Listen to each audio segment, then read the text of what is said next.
Major display of aggression here out of China. China seizes an unmanned underwater U.S. Navy vehicle in international waters of the South China Sea. We have exclusive reaction from former ambassador to the UN, John Bolton, a contender for the position in the Trump administration. Welcome to the Intelligence Report. I want to get you up to speed right now on this aggressive move out of China. A U.S. Navy drone that was studying ocean conditions in the South China Sea was stolen today by a Chinese warship, right in front of the eyes of the American crew. According to reports, the U.S. radioed the Chinese, told them this was American property and should not be taken. But they got no response from the Chinese until they turned away with our drone. That's when they radioed back saying they were returning to their own operations. So lots of questions about this right now. Why'd they do it? Why now? President Obama will be speaking any moment from now, and we'll get a read from the White House on it. But first, I want to go to the former ambassador to the UN, John Bolton, who joins me now with reaction. Ambassador, welcome. What do you think China's trying to signal here with this move? Well, I think it's trying to show it can humiliate the United States at will. I think it's a fitting end to the Obama administration. Couldn't come at a better time. I'm sure they didn't know about this press conference that's about to start in a few minutes. But let's face it, this is the culmination of 8 years of Obama administration weakness all around the world. Whereas you say, and I don't think you can underline this enough, it wasn't that they happened to find this drone somewhere near a beach in China. This was in international waters. The American Naval Research Vessel was in the process of recovering the drone. The Chinese vessel came up, put a smaller boat in the water, and just took the thing away. So this is about as clear as you can get. It recalls, of course, the famous EP-3 incident in the early days of the George W. Bush administration, where a Chinese plane came up and buzzed the EP-3 and ultimately crashed, but they forced it to land on Hainan Island. That was after Bush was sworn in. But they're just showing now utter contempt for the United States.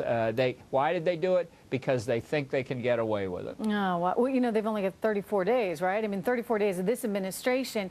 What is it trying to signal, would you say, to Donald Trump?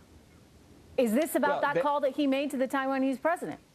No, I don't think so. I think what is going on here is that this is a very tangible indication that the Chinese claim that the entire South China Sea, a huge body of water, is now a province of China, is something that they're just going to act like they've already made it, as we say in diplomacy, a fait accompli. It's a done deal.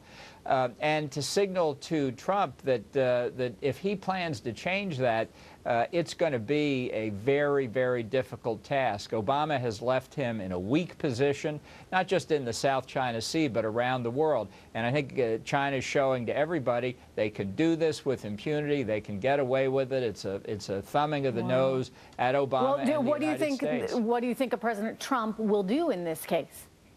Well, I know what he should do is dramatically increase freedom of navigation exercises in the South China Sea, and he should say in no uncertain terms, I want that drone back, I want an apology, and I want you to commit that this will never happen again.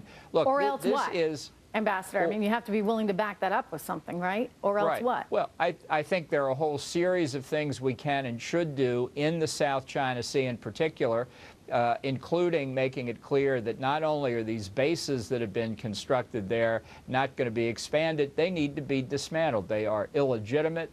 They are in violation of territorial claims of other countries.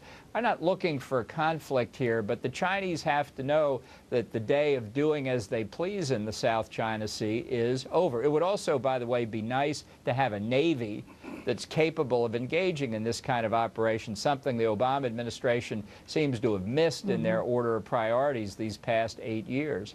Do you see this as an act of war? I was just talking to Gordon Chang, an Asian analyst, and he feels as though this is pretty bad. That this is bad stuff, and this could be seen as an act of war. Do you agree with that, Ambassador?